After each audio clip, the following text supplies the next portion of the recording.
का आयोजन कराया है। निश्चित भागवत जी आप सबकी मनोकामना पूरी करेंगी। जैसे गंगा का पानी जो जो पिए, जो जो डुबकी लगाए, सबका कल्याण करता है, उसी प्रकार भागवत जी जो जो जिस भाव से श्रद्धा से सुने, भागवत जी सबका कल्याण, सबका मनोरथ पूर्ण करती हैं। अभी भागवत जी की पोथी पाठ 1 मई से बैठेंगी, तो जो भी भागवत जी की पोथी कराना चाहें, पहले भी अभी परसों ही पूरी हुई, और जो भी कराना चाहें आप भी करा सकते हैं। भागवत जी की पोथी पाठ इसलिए कि आप सभी लोग, सबका कल्याण भागवत जी के द्वारा हो, सबका मंगल हो, सबका आनंद बढ़े, सुख शांति बढ़े, तो अपने कल्याणार्थ भागवत जी की पोथी पाठ आप करा सकते हैं। और ये भागवत जी का चमत्कार देखिए, भागवत जी केवल भारत के लोग ही नहीं, आज हमारे सुभाष मित्तल जी, श्रीमती शैला मित्तल जी दुबई से केवल कथा सुनने और अन्य क्षेत्र कराने दुबई से यहाँ आए हैं वृंदावन, केवल कि हम जाके दर्शन कर लें गौरी गोपाल आश्रम का, और दुबई से आप आए हैं सुभाष मित्तल जी, है ना, स्वागत है आपका। शैला मित्तल जी बहरीन दुबई से, आज आपने अन्न क्षेत्र कराया। यहाँ जो सेवाएं चलती हैं ना, वृद्ध माओं की सेवा, अन्न क्षेत्र, गौरी गोपाल जी की रसोई, तो आज ये केवल भंडारा यहाँ अन्न क्षेत्र बंटवाने आए हैं और दुबई से आए हैं। कुल मिला के कहना ये है कि भागवत की ये जो कथा वृंदावन से आप सुन रहे हैं, ये केवल आप ही नहीं, भारत के अतिरिक्त कम से कम 70 ऐसे देश हैं जिन 70 देशों में ये भागवत बहुत अच्छे से सुनी जाती है। लोग अपने YouTube के द्वारा, आज सोशल साइटें हैं उनके द्वारा लोग श्रवण करते हैं, और आप लोग आते हैं, स्वागत है आपका। भगवान आपकी मंगल। आपने बिहारी जी का दर्शन किया, दर्शन कीजिएगा। आप दुबई से आए हैं केवल इसलिए कि हमें अन्य क्षेत्र बंटवाना है, सो आज इनके हाथों से सुबह अन्य क्षेत्र भी बटा। कुल मिला के कहना ये है कि हमारे द्वारा किसी को भोजन मिल जाए। यहाँ गौरी गोपाल जी की जो सेवाएं आप लोगों ने देखी हैं, ये नित्य यहाँ चल रही हैं। 20,000 लोगों का यहाँ भोजन चलता है, सुबह से शाम तक 240 माओं की सेवा। इन सेवाओं को देखकर आप आए हैं, और आप इन सेवाओं को अपनी आंखों से देख रहे हैं, तो आपने देखकर और आपको प्रसन्नता हुई होगी, ऐसी मेरी उम्मीद है, कामना है। भगवान आप सबको सुखी रखें। आइए प्रवेश करते हैं भगवान की मंगलमयी कथा में। सच्चिदानंद रूपाय विश्वोत्पत्त्यादि हेतवे तापत्रय विनाशाय श्रीकृष्णाय वयं नुमः। भागवत 18,000 श्लोकों का ग्रंथ है। 335 अध्याय, 12 स्कंध भागवत जी में है। 18,000 श्लोक हैं। किसकी व्याख्या है भागवत जी में? केवल भगवान श्री कृष्ण की चर्चा है। भगवान कैसे हैं, उनके स्वरूप का वर्णन कर रहे हैं। सत्य चित आनंद। ईश्वर कैसे हैं? सत्य चित आनंद। भगवान ही सत्य हैं, आप और हम सत्य नहीं हैं, ईश्वर ही सत्य है। अच्छा बताइए, आप और हम सत्य हैं? आप में से कोई सत्य है? बताइए मैया जी, ओ मैया, आप सच्ची हो कि झूठी हो? बताओ, आप सच्ची हो या झूठी हो? झूठे हैं। अब आपको हम कैसे कहें कि झूठे हो? बैठ जाओ मैया, बैठो। कैसे कहें झूठे हैं? अच्छा आप ही देखो कि हम कैसे। चलो हम बता रहे हैं, आप अपने को देखते चल रहा है ना। आज हम आपको आईना दिखाएंगे, केवल दर्पण, आप देखते चलिएगा। हम कहते हैं हम बहुत सच्चे हैं। इस धरती पर जो आप देख रहे हैं कुछ भी सच्चा नहीं है, सब झूठा है। कैसे? जब हम माँ के पेट से बाहर आए तब हम इतने से थे कि नहीं? आप लोग भी थे। फिर हम थोड़ा बड़े हुए, जवानी आई, जवानी ढली, बुढ़ापे में प्रवेश किए, फिर बुढ़ापा भी ढला, तो फिर बुढ़ापे की चरम सीमा आ गई, अंत बुढ़ापा। तो हम हर साल, हर महीने, हर दिन, हर घंटे, हर क्षण बदल रहे हैं। हम परिवर्तित हो रहे हैं या नहीं? प्रकृति हमें परिवर्तित कर, बिना कुछ के, हम किसी से कुछ ले दे नहीं रहे हैं, पर प्रकृति हमें परिवर्तित कर रही है। तो बताइए, जो आदमी सच्चा है, जो सच्चा होता है ना, वो कभी बदलता नहीं है। हमारा शरीर तो बदल रहा है, प्रत्येक क्षण बदल रहा है, तो हम झूठे हैं या नहीं? हमारी जो काया है, हमारी जो शरीर है हमारा, ये झूठा है। हमारा मन, हमारे विचार वो झूठे नहीं हैं, हमारी आत्मा झूठी नहीं है, परंतु हमारा शरीर झूठा है या नहीं? बोलो हाँ या ना। यदि शरीर सच्चा है तो फिर बदलाव क्यों, परिवर्तन क्यों? और एक बात याद रखिए, सच कभी बदलता नहीं है। सच कभी, सच सच है और झूठ हमेशा बदलता है। तो हमारे शरीर में बताइए क्या सच है और क्या झूठा है? हमारे शरीर में एक चीज सच्ची भी है और एक चीज झूठी भी है। बताइए वो सच्ची क्या है और झूठी क्या है? हमारे अंदर सच क्या है? आत्मा हमारी सच्ची है और शरीर हमारा झूठा है, क्योंकि शरीर परिवर्तित हो रहा है, आत्मा में कोई परिवर्तन नहीं है। हम जब छोटे से थे तब भी हमारी आत्मा वही थी, आज भी वही है, आगे भी वही रहेगी। और शरीर छोड़ने के बाद भी आत्मा कभी विलीन, नष्ट नहीं होती। नैनम छिंदन्ति शस्त्राणि नैनम दहति पावकः वासांसि जीर्णानि यथा विहाय। आत्मा तो पुराना कपड़ा उतार कर नया कपड़ा, शरीर रूपी कपड़ा उतारती है। तो झूठे हैं हम मैया, शरीर हमारा। इसलिए कहता हूं, शरीर से किसी का अटैचमेंट ना हो। आप लोग जुड़े किससे हैं? शरीर से। बेटे की आपको पहचान उसकी आत्मा से थोड़ी है, उसके शरीर से। आपका बेटा ही प्लास्टिक सर्जरी करा के आ जाए आपके सामने तो आप ही नहीं पहचानेंगे, अरे ये मेरा बेटा नहीं है, क्योंकि आपको उसका हुलिया पता है।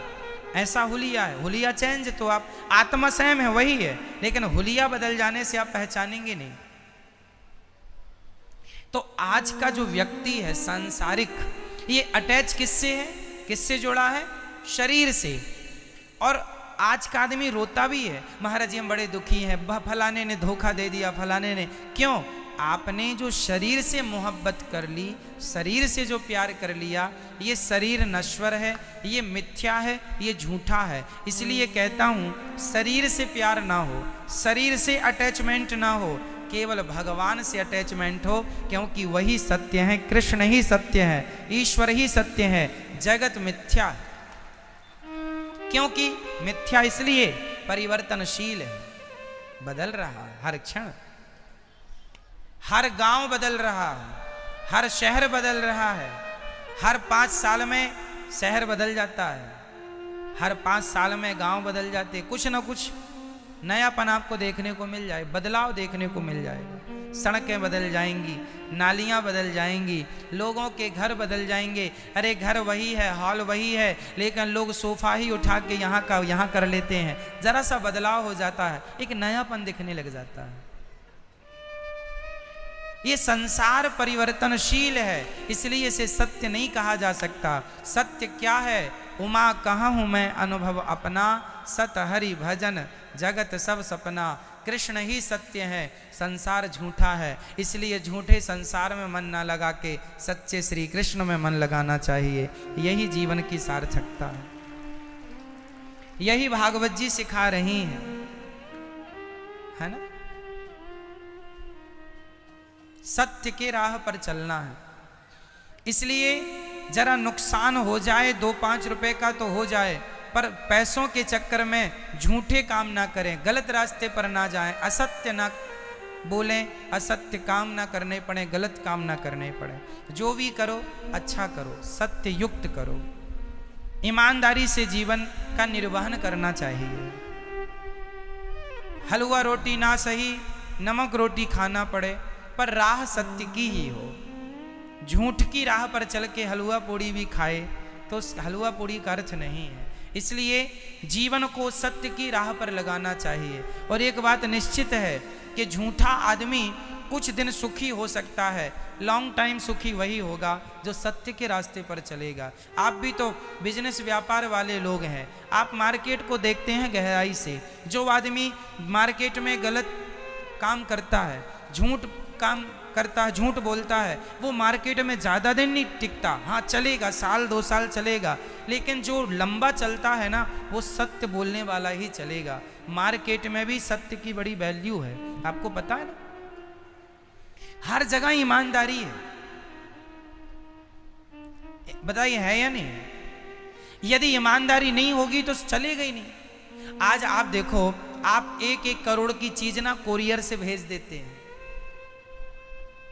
1-1 करोड़ की चीजें आजकल तो हर चीज कोरियर से ही जाती है। आपको यहां से विदेश भी कोई चीज भेजनी है कोरियर से ही जाएगी। करोड़ों की चीजें होती हैं। तो किस पे चल रहा है? विश्वास पे चल रहा है, ईमानदारी पे चल रहा है। तो कुल मिला के आज जो लोग कहते हैं कि हम महाराज जी सत्य बोलते हैं, हमारी दुकान नहीं चलती, ना जी, सत्य बोलेंगे तो जो आपकी दुकान आज चल रही है इससे बढ़ेगी। माना कि शुरू में कठिनाई आ सकती है, माना कि परिश्रम करना पड़ सकता है, परंतु आने वाले समय में आप ही सुखी रहेंगे, बेईमान आदमी सुखी नहीं रहेगा। इसलिए सत्य के रास्ते पर चलो। हाँ रास्ता थोड़ा कठिन है माना कि, परंतु आपको आप जो मेहनत से ईमानदारी से पैसा कमाएंगे वो आपके बच्चों को फलीभूत होगा, वो बच्चों के काम आएगा। यदि आपने बेईमानी से कमाया तो फिर वो बच्चे उसको पचा नहीं पाएंगे, देखते देखते वो डुबा देगा। लोग समझते नहीं, इसलिए कृष्ण सत्य है, उनकी शरण में रहो। संसार झूठा है, संसार के बन के ना रहो, भगवान के बन के रहो। तो आप किसके हैं? संसार के या भगवान के? मैया आप किसकी हो? महाराज मैं फलाने की पत्नी हूं। तो आप संसार के हो। आप किसके हो? मैं फलाने का बाप हूं, तब तो आप संसार के हो। इसलिए कोई पूछे आप किसके हो, कौन हो? मैं राम का हूं, मैं राम का हूं, मैं कृष्ण का हूं, मैं भगवान का हूं। भगवान मेरे हैं, बस मैं उनका हूं। मैं किसका? मैं कृष्ण का हूं। मेरा कौन? कृष्ण में। गोविंद मेरो है, गोपाल मेरो। संबंध भगवान से हो। हाँ व्यवहार संसार से भी निभाना होगा, व्यवहार तो करना ही पड़ता ना हमें। हम व्यवहार की मनाही नहीं करते आपसे, व्यवहार संसार से बना रहे। संसार में आप वैसे ही फंसे जैसे काम वाली बाई। वैसे आप लोगों ने बहुत गुरु देखे होंगे, बहुत गुरु बनाए होंगे, पर आज मैं एक गुरु के बारे में बताऊं। जो आपके घर में काम वाली बाई है ना, वो भी गुरु बनने के लायक है, आप उसे भी गुरु बना सकते हैं। देखो सीखना तो हम किसी से भी सीख सकते हैं, क्यों जी नहीं सीख सकते? दत्तात्रेय जी ने 24 गुरु बनाए, सीखने के लिए तो बनाए। अरे आदमी सारी जिंदगी सीखता है, और सीखना बंद तो जीतना बंद। जीवन में वही कामयाब होते हैं जो जिंदगी भर सीखते रहते हैं। सीखने की भूख तो होनी चाहिए, सही है? मैया हो गई पंचायत। अब सुनो, सुनना है। काम वाली जो हमारी बाई होती है ना, सबके घरों में अक्सर, अधिकांश घरों में काम वाली बाई होती है। उससे हमें सीखना है। क्या क्या सीखना है? समझो, काम वाली जो बाई होती है ना, वो आपके घर का पूरा काम करती है और बड़ी ईमानदारी से करती है, बहुत ईमानदारी से। लेकिन वो काम करती है आपके घर में, लेकिन वो आपके घर को अपना घर नहीं मानती। क्यों? आप कहेंगे कि जरा ये मेरे 50,000 रुपए गिन दे भाई, समय नहीं है, जरा तू ही गिन दे। तो 50,000 वो आपके गिन देगी, पर वो 50,000 को अपना मानेगी नहीं। क्यों? सही है? वो आपके बच्चे को कहोगी सुन जरा मेरे बच्चे को ये जरा तेल लगा दे, तो वो मालिश कर देगी, आपके बच्चे को नहला देगी, धुला देगी, तेल लगा देगी, मालिश कर देगी, लेकिन वो आपके बच्चे को अपना मानेगी नहीं। वो आपके बच्चे को अपना नहीं मानती, आपके घर को अपना नहीं मानती। उसी तरह काम वाली बाई से बस ये शिक्षा लो कि वो काम सारा करती है, सारा कर देगी, पर वो अपना नहीं मानती। वो ये जानती है ये मेरा नहीं, मेरा तो अपना अलग है। बस आप लोग भी पत्नी पति परिवार सबके बीच में रहो, पर इनको अपना मत मानो। अपने तो भगवान है, वो अपने हैं, उनको अपना मानते रहो। संसार से वैसा व्यवहार करो जैसे काम वाली बाई करती रहती है। बेटे की सेवा करो, परवरिश करो, पढ़ाओ लिखाओ सब करो, पर मेरा है ये सोच कर नहीं, ये भगवान का है, सब कृष्ण का है, सब संपत्ति भगवान की है। पत्नी मेरी नहीं ईश्वर की है, जो मैं कमा रहा हूं वो मेरा नहीं है, वो भगवान का। अच्छा आप बताइए, ये दास अनिरुद्ध जो आपके बीच में बैठा है, हम काम करते हैं, हम 365 दिन के 365 आपके लिए संडे होता है, हाँ या ना? आपकी संडे होती है या नहीं? हाँ या ना? आप लोगों की संडे होती है, पर आपके सामने ये दास अनिरुद्ध बैठा है, हमारी 365 दिन में कोई संडे नहीं होती, एक भी संडे नहीं होती, कोई छुट्टी नहीं हमारी। 12 महीने 365 दिन हमें काम करना है। हमें रोज माओ के चरण दबाने हैं, मतलब दबाने हैं। रोज बंदरों को भोजन कराना है, मतलब कराना है ना? कोई कहीं बाहर भी जाएंगे तो फिजूल में नहीं, काम से जाएंगे, काम के सिलसिले में कोई कार्य होगा तो फिजूल नहीं कि फिजूल चले गए। कुल मिला के कहना यह है कि ये दास अनिरुद्ध 365 दिन हम काम करते हैं, और काम करते हैं किस लिए? इसलिए कि आपकी सेवा हो कथा सुनाकर, और जो भी आप लोग सहयोग करते हैं, जो भी धन आप देते हैं, उस धन से यहाँ पर 20,000 लोगों का रोज भोजन चलता है, 365 दिन भोजन चलता है। वो माताओं की सेवा होती है। आपके परिवार में 5 सदस्य होते हैं, तो आप 5 सदस्यों के लिए कितना कमाते हैं? 12 घंटे ड्यूटी करते हैं कि नहीं?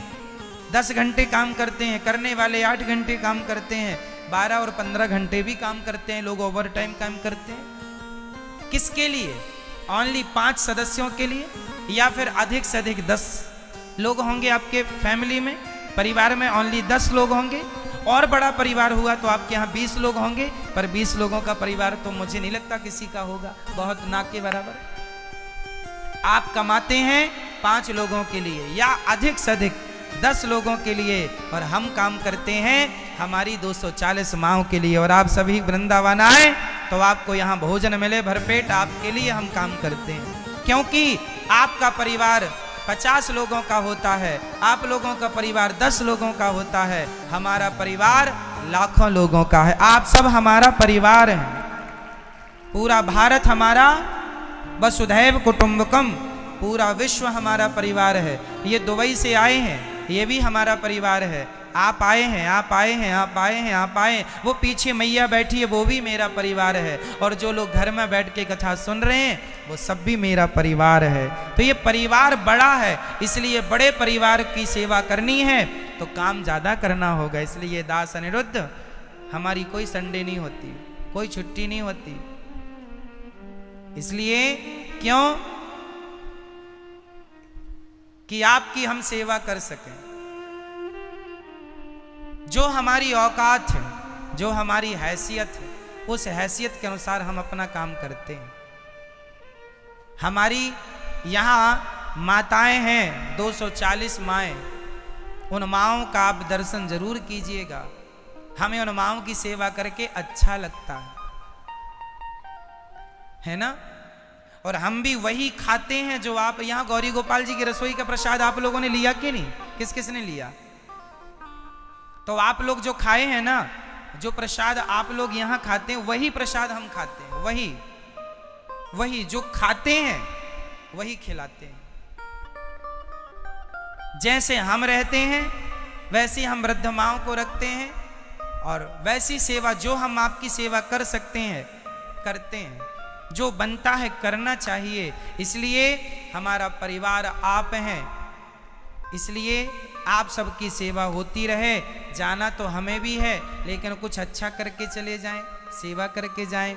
इसलिए कहता हूँ कि आप लोग जब भी वृंदावन आया करो तो प्रसाद पाने गौरी गोपाल जी की रसोई में अच्छे लग्जरी भोजन तो आप सदा कर सकते हैं, आप तो कहीं भी अच्छा खा सकते हैं, पर प्रसाद आपको तो केवल गौरी गोपाल जी की रसोई में जो यहाँ मिलेगा वो प्रसाद और कहाँ मिलेगा। हाँ, लग्जरी भोजन सब जगह मिल सकता है, पर वो भोजन होगा, वो खाना होगा, प्रसाद नहीं होगा। यहाँ तो पहले गौरी गोपाल भगवान खाते हैं, फिर हम लोग खाते हैं। इसलिए ये दास अनिरुद्ध के ऊपर जिम्मेदारी आप लोगों ने रखी है, उसे निर्वहन करना है, उसे पूरा करना है। इसलिए हम मेहनत करते हैं और हम मेहनत करने में कभी हिचकिचाते नहीं हैं, पीछे नहीं हटते। बस परिवार की तरह हम सब रहें, पूरा देश परिवार की तरह रहे। जिम्मेदारी ज़्यादा है इसलिए काम ज़्यादा करना पड़ेगा। क्यों जी? आपके ऊपर जिम्मेदारी कम है, आप कम काम करेंगे। आपके ऊपर ही जिम्मेदारी ज़्यादा होगी तो आप ही ज़्यादा काम करेंगे। इसलिए काम तो करना पड़ता है और करना ही चाहिए। और जीवन में काम करो, पर अपने लिए नहीं। मैं काम करता हूं पर ये सोच कर नहीं कि ये मेरा है, मैं ये सोच के करता हूं कि ये जिम्मेदारी मुझे बिहारी जी ने दे रखी है और वो मैं पूरी कर रहा हूं उनकी तरफ से। मेरा क्या है? मेरा तो कुछ नहीं है, सब बिहारी जी का है, गौरी गोपाल भगवान का है, और जिम्मेदारी उनने दे रखी है तो वो जिम्मेदारी जरा सी निभा रहे हैं। उस जिम्मेदारी में आप लोग भी देखो जुड़ गए, तो आप लोग भी वो संग आप भी निभा रहे हैं, है ना? आप लोगों का भी तो योगदान, आप यहां आ गए ये भी तो आपका योगदान है। इसलिए आप सब, हम सब, जितना महत्व आपका है उतना ही महत्व हमारा है। आपका कम हमारा ज्यादा ऐसा नहीं है। हम जितना महत्व रखते हैं आप भी उतना ही महत्व रखते हैं। ये जितनी भी गौरी गोपाल आश्रम में सेवाएं चल रही हैं, इन सेवाओं का जितना जिम्मेदार मैं हूं उतना ही जिम्मेदार आप सभी हैं। प्रत्येक वो भक्त हैं जिनका 1 रुपए भी इस सेवा से जुड़ा, सब बराबर के हिस्सेदार हैं। इसलिए ये सेवाएं ईश्वर ने हमें सौंपी हैं, हम तो बस निभा रहे हैं, वरना हमारा क्या है? आप ही बताइए, क्या ये सेवाएं किसी इंसान के वश की हैं? कोई कर सकता है? ये कर नहीं सकता, ये बिहारी जी करा रहे हैं, इसलिए हो रहा। इसलिए ये दास अनिरुद्ध आपकी सेवा में, समाज की सेवा में जब तक श्वासें हैं समर्पित रहूंगा, है ना? और जहां अधिक सेवाएं होती हैं ना, अब सोचिए जहां 20,000 लोग रोज भोजन करेंगे वहां धन की भी आवश्यकता होगी।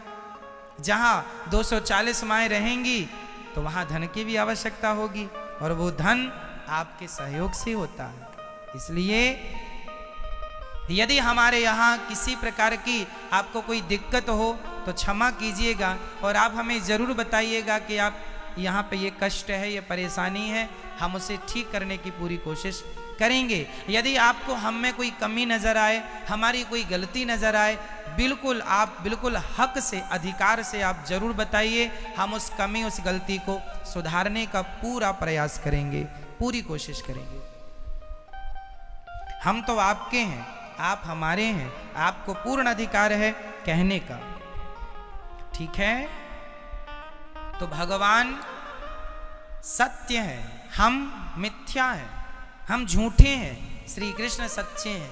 इसलिए इस झूठे शरीर से यदि सच्चे भगवान मिल रहे हैं तो बताइए सौदा सस्ता है कि ठीक है? क्यों? फायदा है, नुकसान तो नहीं है। झूठे शरीर से सच्चे भगवान मिल रहे हो तो घाटा है? नहीं जी। यदि आप अपना हित चाहते हैं तो इस झूठे शरीर से सच्चे भगवान को पा लेना। शरीर झूठा है, आज नहीं कल परसों नरसों, कभी साल 10 साल 20 साल 50 साल बाद ये शरीर हमारा साथ छोड़ेगा जरूर।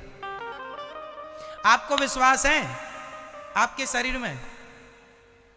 बताइए, आप में से कितनों को आपके शरीर में विश्वास है?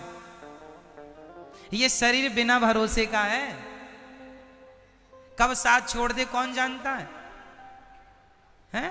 इसलिए शरीर नश्वर है, नासवान है, तो नासवान शरीर से अविनाशी परमात्मा को प्राप्त कर लिया जाए, यही इस मानव देह की सार्थकता है। ईश्वर सत्य सत्यम परम धीमहि। ईश्वर सत्य, चित, चित मीन्स प्रकाश, सबके भीतर कृष्ण की व्यापकता है समान रूप में। कृष्ण कहाँ व्याप्त है? सब में।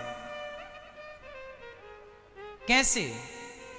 जैसे समुद्र के प्रत्येक बूंद में, समुद्र के प्रत्येक बूंद में, पानी में नमक व्याप्त है। क्या व्याप्त है? समुद्र में नमक है या नहीं? जैसे समुद्र की प्रत्येक बूंद में नमक व्याप्त है, उसी प्रकार हमारे भीतर, हमारे बाहर कौन व्याप्त है? श्री कृष्ण, श्रीमन्नारायण व्याप्त है। प्रश्न खड़ा हुआ, महाराज जी भगवान है तो दिखते क्यों नहीं? भाई सिंपल है, समुद्र में नमक है, दिखता नहीं है, पर पियो चखो तो आपको पता लग जाएगा कि है। उसी प्रकार ईश्वर कण कण में है, भक्ति करो पता लग जाएगा कि ईश्वर कण कण में। भक्ति करे नहीं और डिंडोरा पीटे कि ईश्वर है ही नहीं, दिखता ही नहीं है, तो भाई दिखने के लिए प्रयास करना पड़ेगा। बिना प्रयास के तो मैया होगा नहीं कुछ। तो भगवान सत्य है, चित सबके भीतर विद्यमान है। मैया आपके भीतर भगवान है या नहीं? मैया बताओ है? अच्छा, आपकी सास के अंदर भगवान होंगे कि नहीं? नहीं है। आपकी सास के अंदर भगवान है या नहीं, ये बताओ। हैं? तो आप अपनी सास के पांव दबाया करो, और पांव इसलिए दबाया करो कि भगवान बैठे हैं। जब सास के पांव दबाओगी तो ये मान लो कि आप भगवान के चरण दबा रहे हैं। आप अपने पिता के पांव दबाओ तो ये मान लो कि आप भगवान के चरण दबा रहे हैं। आप अपनी माँ के चरण दबाओ तो ये मान लो कि हम भगवान के चरण, आपके अंदर भगवान है ना? अच्छा मैया ये बताओ, आपके पति के अंदर भगवान है या नहीं? मैया, ओ मैया, आपके पति के अंदर भगवान है? हाँ ना? बोलो मैया, हाँ या ना में जवाब दो। भगवान है या नहीं आपके पति के अंदर? आप ही बता दो। कौन बताएगा? मैया, ओ घूंघट वाली मैया, बताओ आपके पति के अंदर भगवान है? कोई कह ही नहीं रहा कि है। पति लोग लगता सताते बहुत हैं, इसलिए नहीं कह पा रही हैं। बताओ पति के अंदर भगवान है? अच्छे से बोलो, कंफर्म बोलो, हाँ, कॉन्फिडेंस से बोलो, हाँ है। तो फिर अपने भगवान से लड़ती काहे हो? जब भगवान है तो फिर भगवान से काहे लड़ती हो?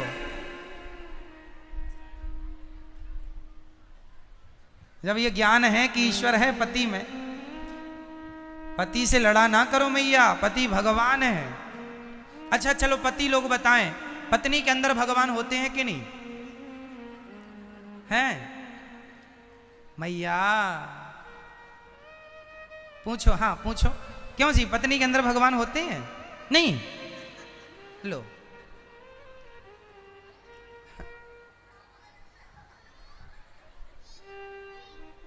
क्यों भैया आप बताओ, पत्नी के अंदर भगवान होते हैं? अरे भाई, जब भगवान सब जगह है तो पत्नी के अंदर भी होगा। पत्नी सब जगह से अलग थोड़ी है। सिंपल है, जब पत्नी के अंदर भगवान होते हैं तो फिर, अच्छा मैं आपको गाली दूं, देखो बिल्कुल गहराई और रियल बोल रहा हूं, और ये रियल में बोल नहीं रहा हूं, ये रियल में फॉलो भी करता हूं। ये रियलिटी हम फॉलो भी करते हैं। क्या? सुनिए, आपके अंदर भगवान है, मैं मानता हूं कि आपके अंदर ईश्वर है, इसलिए मैं कभी किसी का अपमान नहीं करता, कभी किसी से झगड़ा नहीं करता। क्यों नहीं करता? क्योंकि मुझे लगता है कि सब में ईश्वर है। यदि मैंने आपको गाली दे दी तो वो गाली आपको नहीं जा रही है, आप तो हैं ही नहीं साहब, आपके रूप में इस संसार में हर रूप में भगवान ही है, बस देखने का फर्क है, नजरिया है। उदाहरण से समझ लेते हैं सब्जेक्ट को। ये क्या है बताइए, जोर से बोलें, क्या है ये? और जोर से। अंगूठी। हम कह रहे हैं ये अंगूठी नहीं है, अब बताइए क्या है? क्या है? सोना, गोल्ड। हाँ जी, ये अंगूठी नहीं है। ओनली यदि हम इससे सोना निकाल लें तो अंगूठी बचेगी? है ये सोना, पर व्यवहार में इसे अंगूठी कहा जाता है।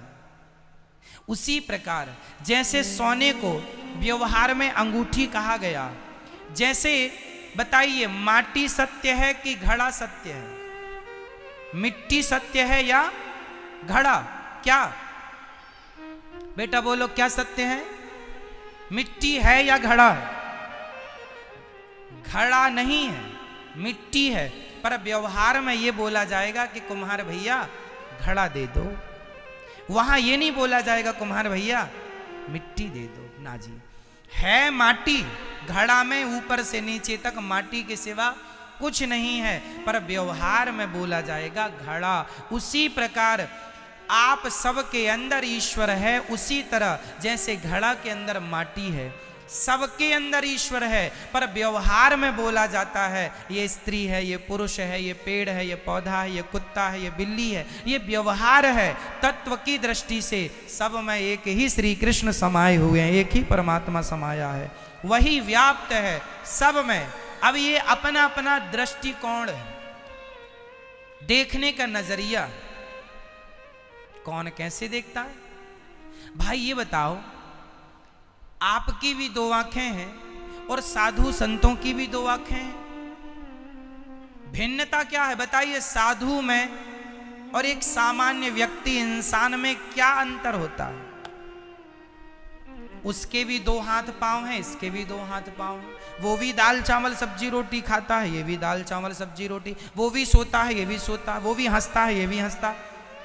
अंतर सिर्फ इतना है, सांसारिक आदमी जो सामान्य प्राणी है उसके नजरिया अलग है देखने का, और संत का नजरिया अलग है। केवल दृष्टि का भेद है। सृष्टि तो उनके लिए भी यही है, आपके लिए भी यही है। भेद किसका हो गया? केवल नजरिए का, केवल विचारों का।